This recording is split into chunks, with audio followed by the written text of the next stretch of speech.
नमस्कार साथियों, ये सत्र मौसम से तो जुड़ा हुआ है।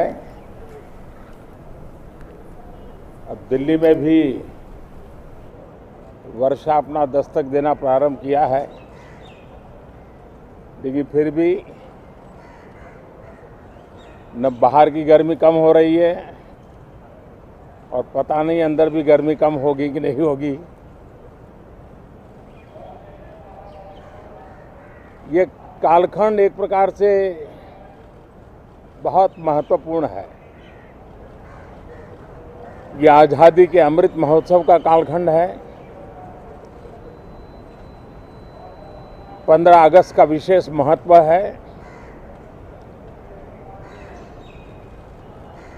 और आने वाले 25 साल के लिए देश जब शताब्दी मनाएगा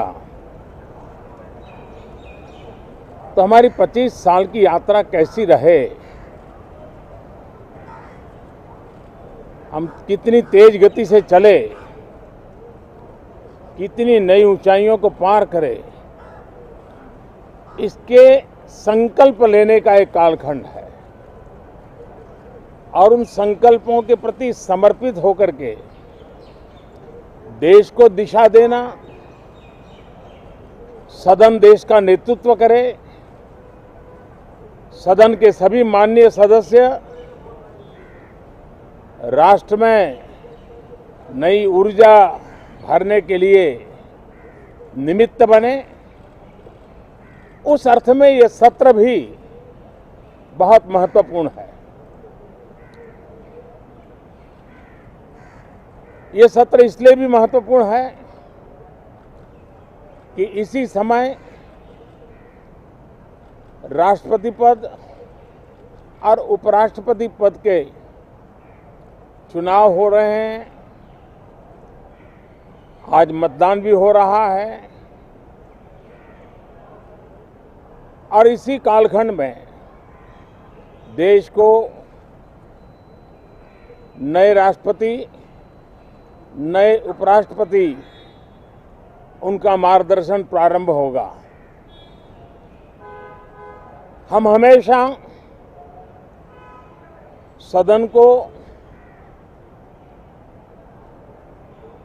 संवाद का एक सक्षम माध्यम मानते हैं, तीर्थ क्षेत्र मानते हैं, जहां खुले मन से संवाद हो, जरूरत पड़े तो वाद विवाद हो, आलोचना भी हो, बहुत उत्तम प्रकार का एनालिसिस करके चीजों का बारीकियों से विश्लेषण हो,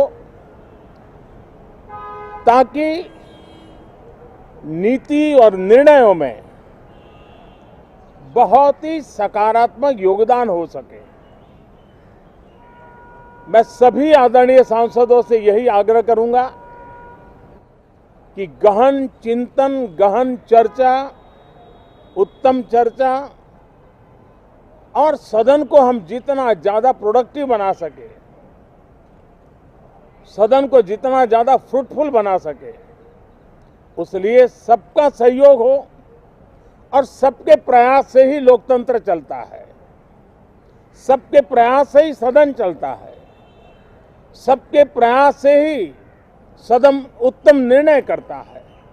और इसलिए सदन की गरिमा बढ़ाने के लिए भी हम सब अपने कर्तव्यों का निर्वाह करते हुए इस सत्र का राष्ट्रहित में सर्वाधिक उपयोग करें और हर पल याद रखें कि आज़ादी के लिए जिन्होंने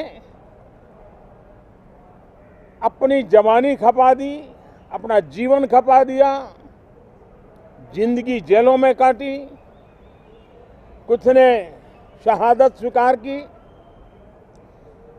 उनके सपनों को ध्यान में रखते हुए और जब 15 अगस्त सामने है तब सदन का सर्वाधिक सकारात्मक उपयोग हो, यही मेरी सबसे प्रार्थना है। आप सबका भी बहुत बहुत धन्यवाद।